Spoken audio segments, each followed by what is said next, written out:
Hi again, everybody. This is section 12.4, the cross product.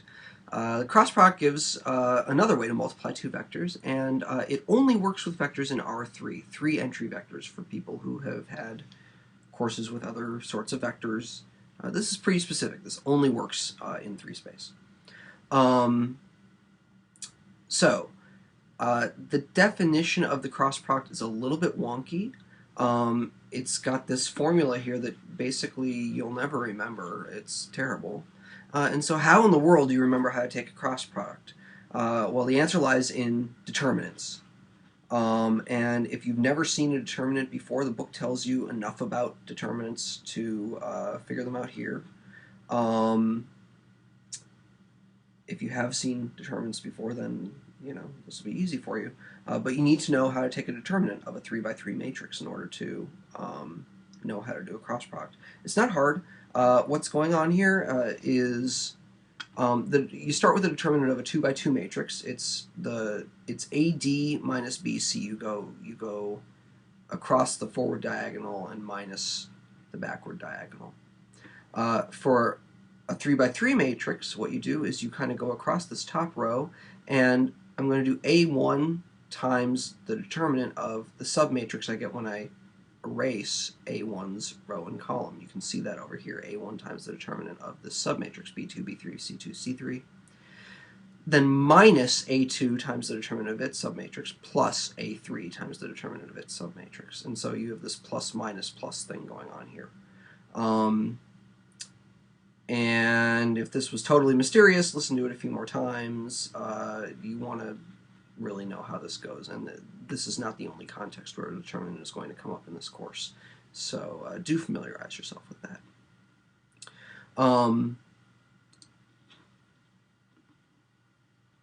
If we travel down here to box 7, 7 gives the way that you really will compute cross products. So A cross B is what you get when you take the determinant of ijk in the top row, and we're cheating here because those are vectors, not scalars, but it still works. ijk in the top row, A along the middle row, and B in the bottom row. So that's A cross B. Example 1 shows taking a determinant, taking a cross product. Example 2, we want to show that A cross A is always 0. Do work through those. And then Theorem 8 gives a really important result. A cross B is always orthogonal to both A and B. It's always perpendicular. It's got a right angle to both vectors that went into it. That's really important. We can even say a little bit more. I said in section 12.1 that the right-hand rule would become important again, and the right-hand rule tells you in which direction A cross B will go. There's 2 choices of directions that'll be orthogonal to A and B, and the right-hand rule tells you which one. This tells you also, by the way, that B cross A is going to go in the opposite direction of A cross B, which we'll come to in a second. Now, that tells you, the top of page 834 tells you what the direction of the cross product is going to be. Theorem 9 tells you what the length will be, and it looks kind of like that formula that we had for the dot product, but it's a little bit different. It's got a sign instead of a cosine. It's talking about the magnitude of a vector here instead of just a number, because cross product gives you a vector instead of a scalar. Moving on. Corollary 10 isn't something that you're going to use that often, because usually it's pretty easy to tell when 2 vectors are parallel, but I'm not going to say it's totally non-useful.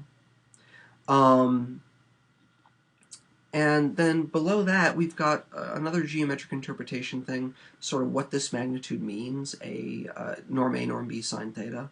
And it's the area of the parallelogram generated by A and B, which is kind of cool.